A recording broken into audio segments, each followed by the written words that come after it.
evening and welcome to Monday Night Politics Meet the Candidates, presented by the Dallas Examiner. I'm Molly Finch Belt, publisher of the Dallas Examiner.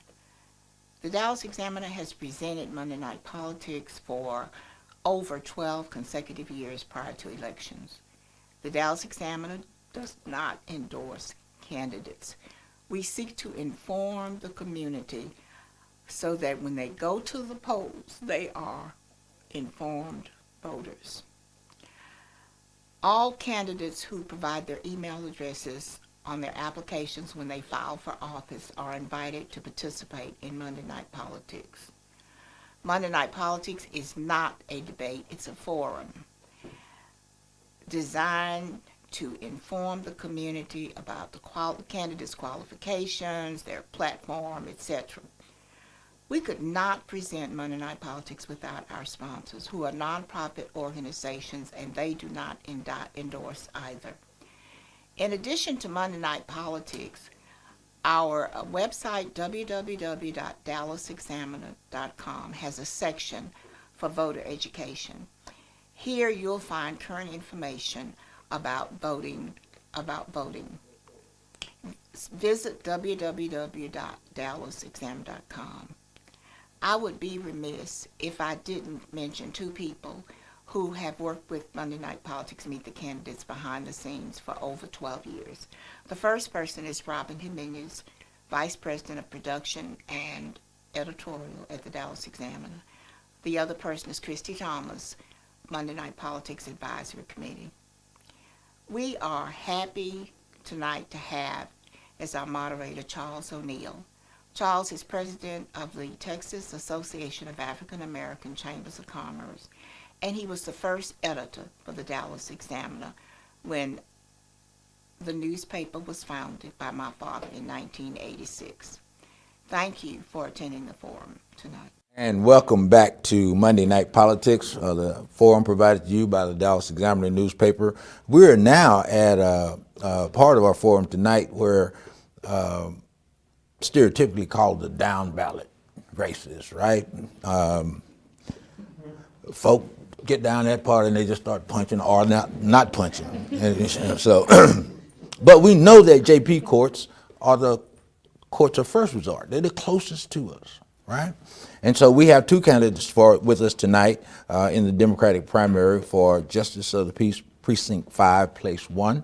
You have the incumbent, Sada Martinez, right, and the challenger, Mr. Andre Turner. So we'll have 2 minutes for opening statements. Ms. Incumbent, the floor is yours. Thank you. Mm-hmm.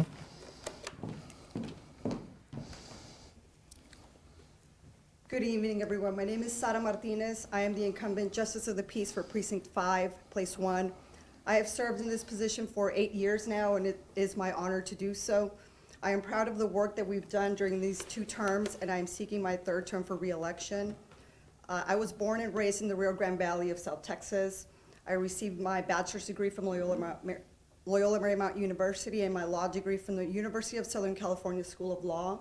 I've been licensed to practice law in Texas for 14 years. Prior to being elected, I worked at the Dallas County Public Defender's Office in the Misdemeanor Division, providing legal services to indigent defendants. I also served in private practice where I handle civil litigation, family law matters, and criminal matters. I am looking forward to continuing the work that we've done during my tenure. We have made wonderful strides in assisting our most vulnerable residents. I am proud to say that JP 51 has one of the lowest rates of eviction during this pandemic because I have been very diligent in following all of the orders as issued by the Supreme Court, City of Dallas, and Dallas County. I have also worked with all of the representatives in Precinct 5 to continue to provide community services in areas like vaccines, back to school forums, as well as programming for young adults and seniors as well. I look forward to continuing the work that we've done so far, and I thank you all for your time and your support. Thank you so much. Mr. Turner.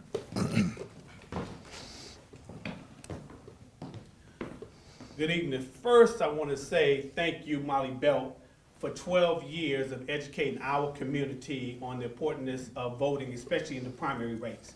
My name is Andre Turner. I'm a probation officer with Dallas County Adult Probation Department. I've been with them for 27 years. Part of that 27 years, 25 of those years has been spent on a misdemeanor level court, and now I'm dealing with felony levels of family violence. One thing about misdemeanors, you have high volume. You have to be able to move cases. When you talk about double docket, I know what that means. My background, I am as a probation officer.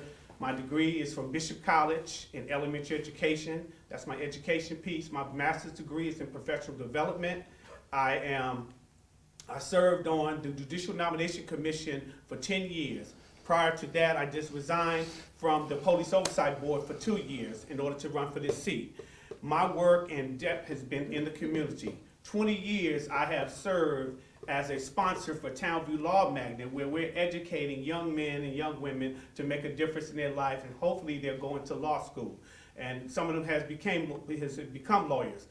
In the midst of the pandemic, we had to do things a totally different way. We had the census going on. We had to make sure we got out there in the streets, canvassed the community to make sure these people got their documents completed successfully and get it in, so we made sure our community did not get overlooked. I'm an election judge. I served as an election judge for almost like 4 years.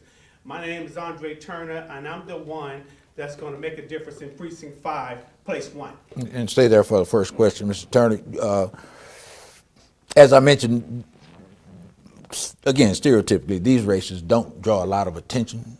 The top of the ticket generally does, but describe to our viewers and our listeners just what is the JP? I mean, the JP is a very unique court. It serves it has two hats.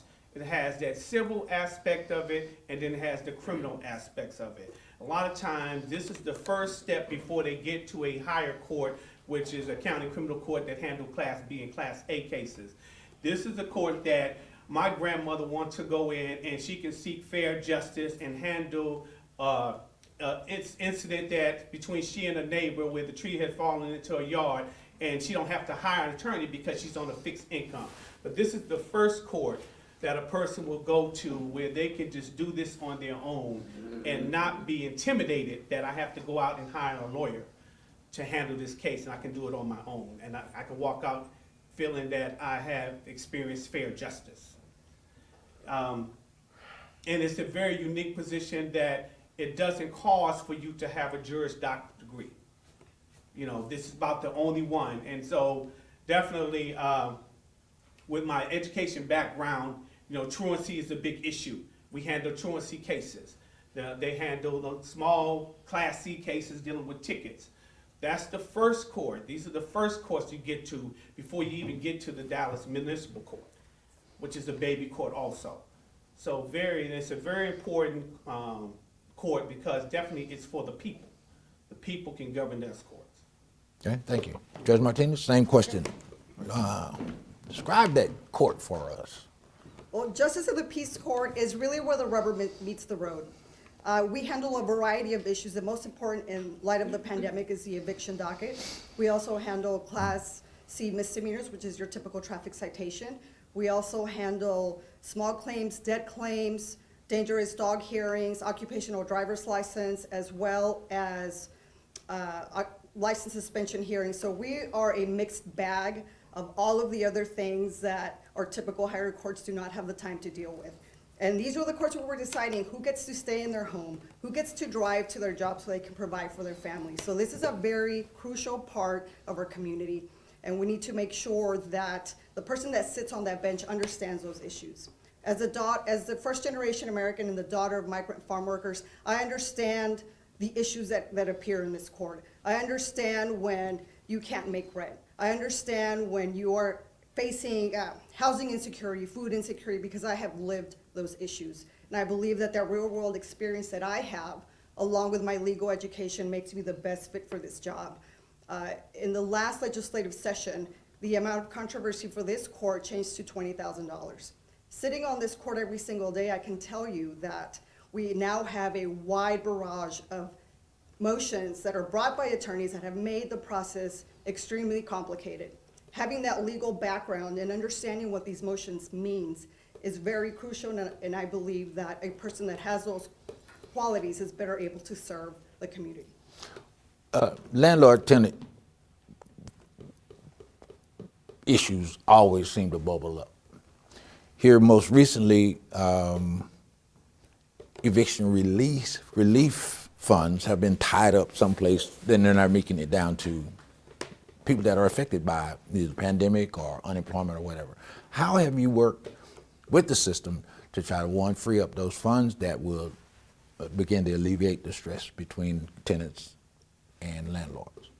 Well, as justices of the peace, we don't have the ability to free up those funds. But what we are able to do is to open our courts to legal aid attorneys that come into the courthouse and assist those persons in securing those funds. At JP 51, we have a dedicated room so that members of the legal aid community and Mark Melton's Dallas Eviction Diversion Program can come into the courtroom and assist those persons that are having these issues. And I can tell you firsthand that having a legal representative at the courthouse to assist defendants makes a world of difference, because they're able to educate the defendants on what services are available, what funds are available, and that makes the entire difference in the world to many families. And I'm proud to say that because of those efforts, in conjunction with my application of all of the Supreme Court rules and city and county ordinance, we have managed to have many people be able to stay in their homes and give them the opportunity to get back on their feet. Very good. Thank you so much. Mr. Turner, you want to address that? You know, one thing about, let me talk about just this county. There are more poor people in this county than rich people. And like you said, what we need to do is have advocates. You know, my goal is to have a SWOT analysis where you look at the weakness and the strength. If I'm getting ready to lose my apartment and I know I'm on a fixed income and I know I'm indigent and I don't have this kind of money, this is where you reach out to these organizations out there. They have all different type of organizations out there that we need to come together and say, this is where you need to go. You need to go to the stoop pot. I'm just throwing it out there. You need to go to the stoop pot. You need to go to this mission church over here. There's other organizations that can assist, because some people, we have to build up trust, because if I don't trust you, I'm not gonna give you all this information about my finance that I am hurting, you know, and I know I'm trying to make ends meet, but we need to be out there and have different type of advocacy on programs to show that there is some resources out there, because some people didn't know that their money was out there and was available to them. And so, you know, it takes people like us and like you to educate these people that know if you go over here, these people will assist you, you know, because like I say, we don't want to, you know, put people out, you know, who have small children and already vested in the schools, and now they have to move out because we have this elephant in the room that I can't pay this rent. So organizations need to kind of step up, and they have stepped up, but you know, we need to continue to educate the community on the resources available out there to help these people not experience that hardship.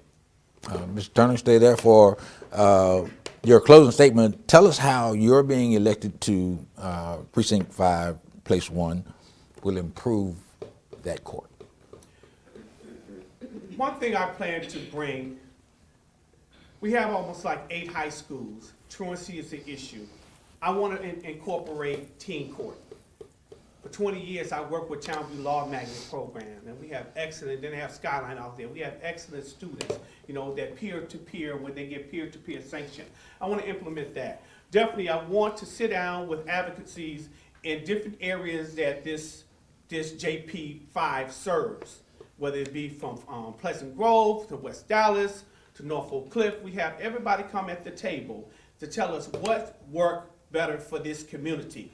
And that's one thing I'm going to bring. In addition to that, I want to make sure that we have evening dockets. 2020 affected all people, and it showed us that criminal justice have to do things in a totally different way. We have to be accessible to the community, okay? And that means that sometimes, you know, JPC is just not from 9 to 5. You need to get on out there and have some Thursday dockets that ends at 8 o'clock.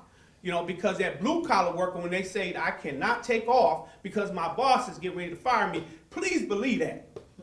Please believe that. They don't have all these benefits. And so I plan to bring some different ideas and with these organizations so that we can figure out what's going to be the best course of action. The first 90 days, that's what I'm going to be looking at, deciding what's going to be best practice for this community and how we can continue to make this community be the best community, JP5, place 1.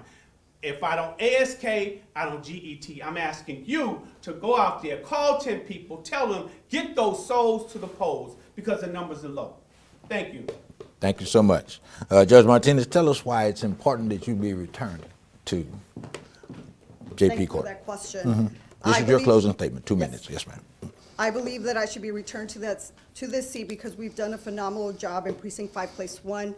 As I mentioned earlier, I have reached out to all of the elected officials in all of Precinct 5 and have worked with all of them to make sure that we are providing access to justice and we are providing community services. The lines for JP51 have recently changed to include now Pleasant Grove, Farmers Branch, and Northwest Dallas. I've already reached out to those elected officials to find out what is it that the community needs in those areas. My plans for the future include to have education sessions at our rec centers, as I mentioned earlier.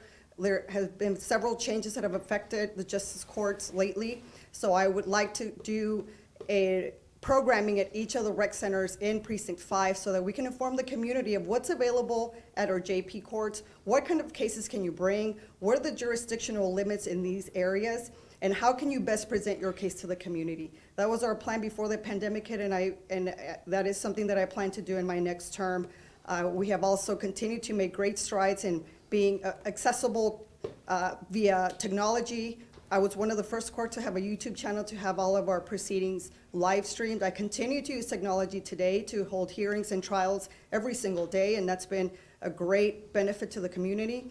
I plan to still continue having access to the court Monday through Friday. I'm there every single day, and I would like to thank everyone for their support, and I would like to ask you for your vote, and thank you so much for having us tonight. Very good. Thanks so much. We have candidates for the incumbent for Justice of the Peace, Precinct 5, Place 1, Sara Martinez, and her challenger, Mr. Andre Turner. Thank you both so much for your. Thank you. All right. Next race up is Dallas County Justice of the Peace, Precinct 5, Place 2.